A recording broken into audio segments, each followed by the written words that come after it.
In July's AILA Interview of the Month, AILA member Stephen Manning shares his experience with getting the message of ending family detention out to the public through a TEDx talk. What was the TEDx talk experience like? So my TEDx experience was, I've done a lot of public speaking, and I've done a lot of speaking at AILA conventions, at AILA conferences. I've done a lot of speaking through bar associations, just before very large audiences. And by far, the TED talk was one of the more nervous-making, nerve-wracking things that I've done, and that's because it's this format, this impromptu, well-rehearsed talk, and I also needed to really think about my audience, unlike a setting like at an AILA conference where I'm talking to lawyers and advocates about an idea or a message.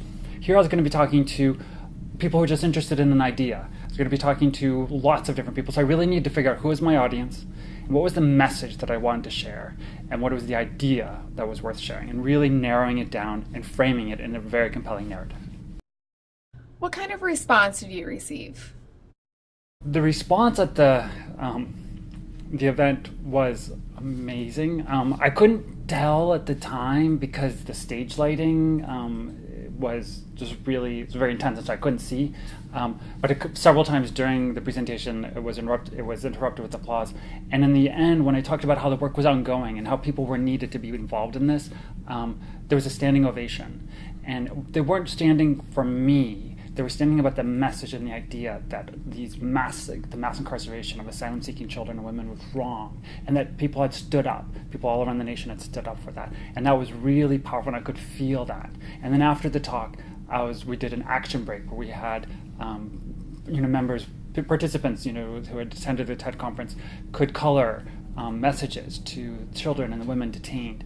And in those interactions, that conversation, that was really enlightening, that people didn't realize this was actually happening here and how they could get involved and be part of it.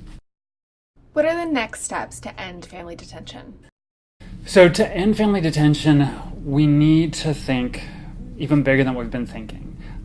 That the work that we're doing in the centers, the detention centers themselves, has been immensely powerful, and it's also been extremely educative to us. For us as advocates, to think about how this entire adjudication ecosystem functions and how it's designed around the idiosyncratic, bureaucratic nature of the government, and it's not refugee-centric, and it's not client-centric. And what we need to do is we really need to look at all the different components of every adjudication ecosystem, like the lawyers, the government prosecutors, the judges, all of the different pieces that come together, pull them apart where they're unhealthy, and bring them back to health. And by having healthy adjudication ecosystems everywhere, then that is going to create this upward virtuous cycle, and that's going to be the true final end to family detention. Thanks, Stephen, for joining us.